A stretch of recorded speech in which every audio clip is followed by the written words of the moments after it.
नमस्कार दोस्तों, आप सबका स्वागत है मेरे चैनल पर, द प्रिंस वॉइस चैनल पर। एक बात अपने जीवन में सदा उतार करो। घर में अगर तुलसी का क्यारा है तो तुलसी महारानी हमें ये बता देती है कि हमारे घर में सुख आने वाला है कि दुख आने वाला है। जैसे शनि अपना प्रकोप दे रहा है या शनि उतर रहा है, ये किसी से पूछने की जरूरत नहीं पड़ती, अपने आप मालूम पड़ जाता है। कैसे? शनि कथा अगर आपने सुनी हो तो उसमें व्याख्यान आता है शनि कथा में, पांव की चप्पल बार बार टूट रही हो, कमर से नीचे जो वस्त्र पहने हो वो फट रहे हो, कहीं पजामा है, धोती है, आदि वस्त्र हैं, कपड़े हैं, वो अपने आप फट। आज के जमाने में तो फटे फटाए पहनते हैं लोग, फैशन। उसकी गारंटी नहीं है, उसका हम वर्णन नहीं कर रहा। हम जब पहनते हम समझ जाते हैं इसको शनि तो ऑलरेडी लगा ही हुआ। जब उनका घुटना घुटनी सब फटा हुआ दिखता है तो उसमें लग जाता है कि शनि पहले से लग गया बापड़ा, उनके पहने से तो मालूम पड़े।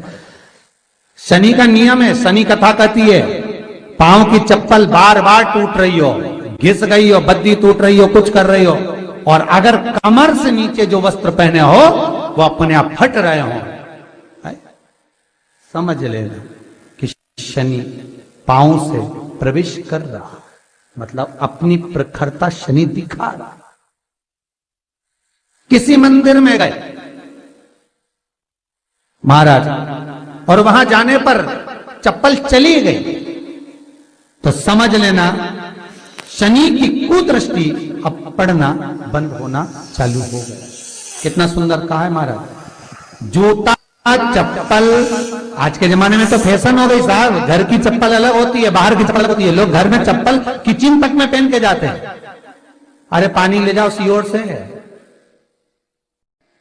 रसोई घर में लोग चप्पल पहन कर जाते हैं, जहां भगवान का प्रसाद बन रहा है, जहां अन्नपूर्णा निवास कर रही है, और पूछो तो कह किचन की चप्पल है तो माथे पे रख लो। तुम अपनी मां को जरूर देखना है एक बार, वो बूढ़ी मां कितनी बार किचन में चप्पल पहन कर गई, मुझे जरूर फोन कर कर बताना। बूढ़ी मां रसोई घर में आज भी बिना चप्पल के जाती है, और बहुओं की कहीं एड़ी नहीं फट जाए, ठंड नहीं बैठ जाए, इसलिए ये रसोई घर तक में चप्पल पहनकर जाती है। सूर्य नारायण की कथा पढ़ना, शनि महाराज की कथा पढ़ना, और गरुड़ पुराण की कथा पढ़ना, जिन जिन कथाओं का हम व्याख्यान कर रहे हैं उसको पढ़ना जरूर हो। क्या लिखा है? घर के अंदर जब चप्पल जाती है, रोग, बीमारी, कष्ट, तकलीफ चालू हो जाती है। तुमने चप्पल क्यों पहनी? ठंड नहीं बैठ जाए, रोग नहीं बैठ जाए।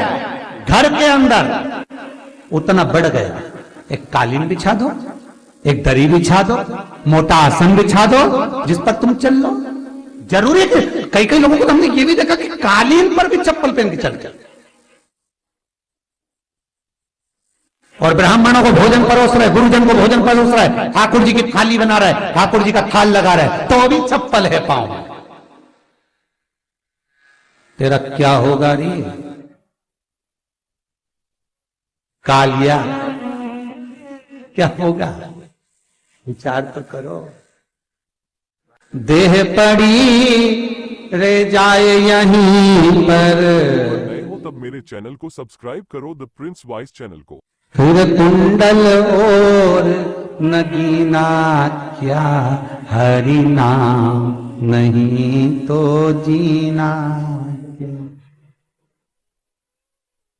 अभी भी सुधर जाओ रे, अभी भी सुधर जाओ, नहीं सुधरो तो सिधर जाओ रे, या तो सुधरो नहीं तो सिद्धरो, थोड़ा सुधरो। रसोई घर में अन्नपूर्णा रहती है, रसोई घर में शिव महापुराण की कथा कहती है, जब भगवान शंकर को मां जगत जननी भोजन करा रही थी, शंकर जी ने वर मांगा था अन्नपूर्णा से। ए अन्नपूर्णे, तुम मेरे घर के बच्चों का भरण पोषण कर रही है। इस मृत्यु लोक में जितने मनुष्य जन्म लेते हैं ये मेरे पुत्र कहलाते हैं। तो अन्नपूर्णा ने कहा, चिंता मत करना भोलेनाथ, जिस जगह पर एक स्त्री, बेटी, कन्या या घर की बहू या बूढ़ी मां भोजन बनाएगी, उस जगह पर मैं अन्नपूर्णा उसके शरीर में प्रवेश करूंगी। रसोई घर नहीं होगा, वो मेरा और तुम्हारा मंदिर कहलाएगा। अब मंदिर में चप्पल पहनकर भोजन का निर्माण करना ये श्रेष्ठता है। एक आसन पटक लो आप रसोई घर के अंदर, जिस आसन पे खड़े होकर आप भोजन बना लो। मोटा सा आसन रख लो, चप्पल की जरूरत ही नहीं।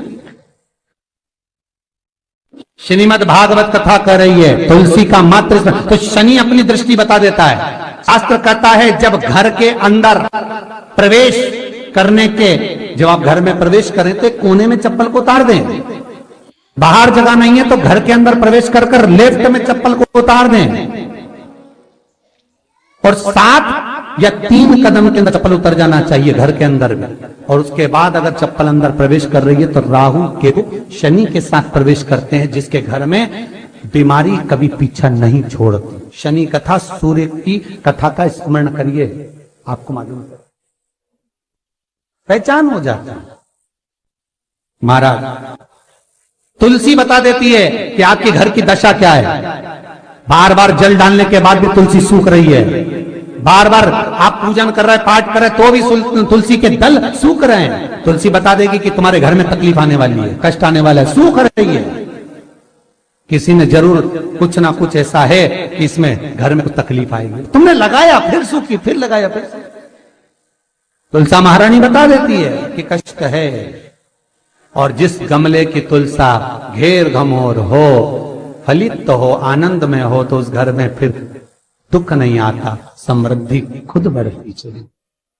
जिन शंकर भगवान को आप जल चढ़ाते हो, जिन ठाकुर जी से आप लाड लड़ाते हो, जिन भगवान कृष्ण का आप स्मरण करते हो, राधा रानी का आप नाम जाप करते हो, जिस परमात्मा का आप भजन कर रहे हो, कीर्तन कर रहे हो, नाम जाप कर रहे हो, नाम स्मरण कर रहे हो, उससे तुम्हारा एक संबंध होना चाहिए, एक रिश्तेदारी होना चाहिए। और उससे जब तुम्हारा कोई संबंध रहेगा, उससे जब तुम्हारी कोई रिश्तेदारी रहेगी, तो उस रिश्तेदारी में जैसे ही आपके प्राण छूटे और छूटते से ही आप जब गए तो जाते ही आप कहोगे कि कृष्ण से मेरा ये संबंध है, वो मेरा पुत्र, वो मेरा भाई, वो मेरा बेटा, वो मेरा सगा, वो मेरा रिश्तेदार, वो मेरा कुटुंबी, वो मेरा पुत्र। जब कहोगे तो तुरंत प्रवेश हो जाए। महाराज भगवान से संबंध होना चाहिए। कई लोग भगवान को सवेरे से रिझाने बैठते हैं तो भगवान को बनी बनाई बात कहते हैं। हेलो नमस्कार भक्तों, ये पाठ कर लो, ये पाठ कर लो, ये पाठ कर लो, ये स्तुति कर लो, सारा बना बना है। तुमने अपने दिल से कौन सी स्तुति अपने लाइफ में हर रोज कुछ तुमने अपने दिल से कौन सा भगवान को निवेदन करा, तो कौन सा नमन करा? चैनल को सब्सक्राइब बस सुबह उठना है, नहाना है, भगवान के सामने जाना है, भगवान को नहलाना है, कपड़े पहनाना है, अगरबत्ती लगाना है, थोड़ा सा शक्कर का भोग लगाना है। इतने सारे देवी देवता, शंकर जी, राम जी, गणेश जी, सारे देवता, और 2 खुरमा लेके, सब्सक्राइब 2 एक बालूशाही लेके, 2 मठरी लेकर आ गए, 1 मठरी लेकर आ गए और भगवान को इतनी सी कटोरी में रख दो। अब बोले कई लोगों से पूछा कि इतनी सी कटोरी में 1 मठरी, दुनिया के लोग नहीं समझते 1 खुरमा कि शंकर पर जल चढ़ाने का क्या लाभ है। मठरी खुरमा एक साथ, शिव महापुराण तो आज है मठरी का भोग लगा दिया, कल खुरमे का अगर लगा। एक दिन परसों गुजिया, शिव महापुराण परसों का पक गया, सोमवार भरे रखे भगवान शंकर को अगर जल चढ़ाया जाता है और 1 तो घर में रोज लगा दे, लक्ष्मी प्राप्त होती। तो पूछा इतना सा लड्डू और इतने सारे भगवान कैसे खाते होंगे? तो भाव से, तो हमने कहा तुम भगवान को क्यों, बहुत दुख